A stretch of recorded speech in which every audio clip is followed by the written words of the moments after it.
Hello, all. I wanted to address the questions I received, especially two major ones, after the video I posted on the mindfulness and the brain and the benefits that we can take from practicing mindfulness. I'm traveling in Central America, hence the beauty of the place and the noise of the birds. So that's part of the background noise for this video. So real quick, number one question was, what do I mean by mindfulness and how people can get the benefits that we discussed about? So let me give you the definition of mindfulness. Mindfulness is paying attention to our thoughts, emotions, and feelings in the present moment with kindness and curiosity. Let me tell you what that means. Paying attention means really being aware of how we are feeling, how what's going on with our body, with our sensations, with our feelings at any moment in time, in the present time. Not getting sucked into the past, not getting sucked into the daydreaming about the future. But there is another element to it too. I said kindness and curiosity. So the kindness is when we start doing that, when we, for example, when we want to focus on something, we try to focus. The chances are we are good for a couple seconds, maybe a minute, maybe 2 minutes, but after that we lose that attention and our mind wanders to something else, which is totally normal because the mind is designed to think, it's designed to wander. So the way we bring our attention back, that is the kindness we are talking about. We can be very harsh with ourselves and think, oh my God, my mind is all the time wondering, I can't do this, this is too hard, I'm not good at this. We can have that kind of a voice, which doesn't sound very kind. If you think this is kind, ask yourself, do I talk to my friends like that? That's a good measure of knowing if we are kind to ourselves or not. The other thing that I mentioned was curiosity. When, when we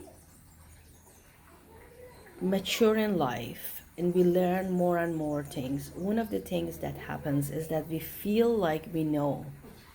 We feel like we know things. So we lose that element of curiosity.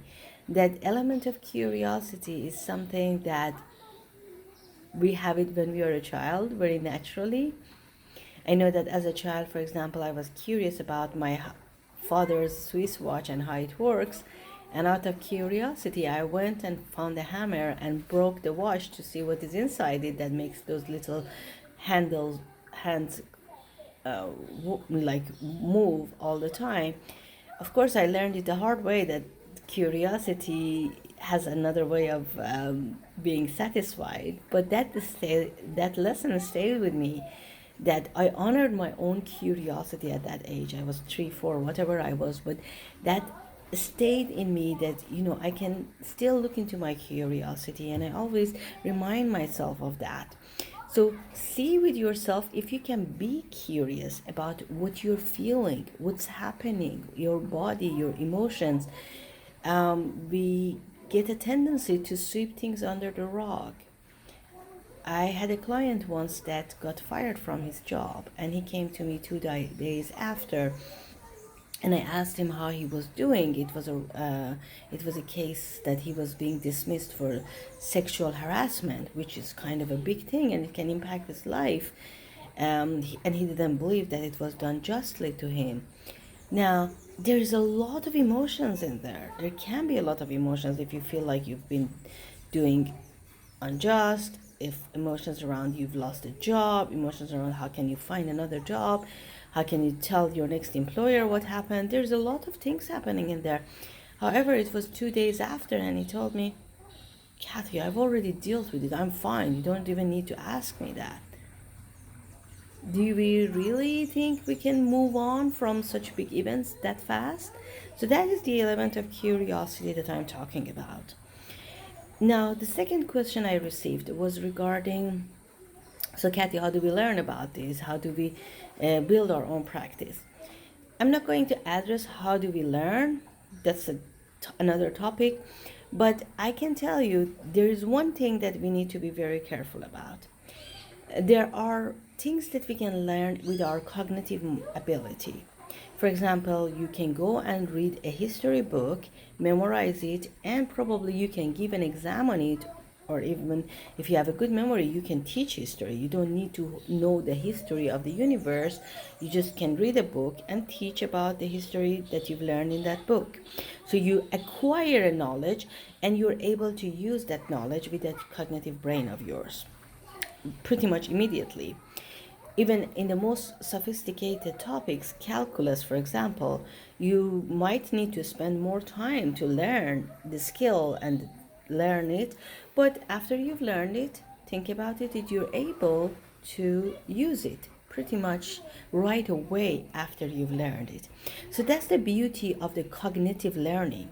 You learn it and you can use it. Now, in mindfulness, we are dealing with another kind of learning. Let me explain. You learn mindfulness from a cognitive perspective. What does it mean? The definition that I gave you, and all of the other things that are related to it from a learning perspective. But in this case, learning is not going to get you anything. It's not going to get you any of those benefits that we talked about for your mind and brain. In order for learning to yield to the benefits that we talked about, you need to develop a practice. You need to actually be doing that. Think about it as your your weightlifting, your muscle work. You need to do that for some times before you can have the body of a personal trainer or something close to that. Now, think about this. You come to me and you say, Kathy, I am, how do I build that? So I tell you, by sitting and by practicing it after you've learned what it means. This is the most important part.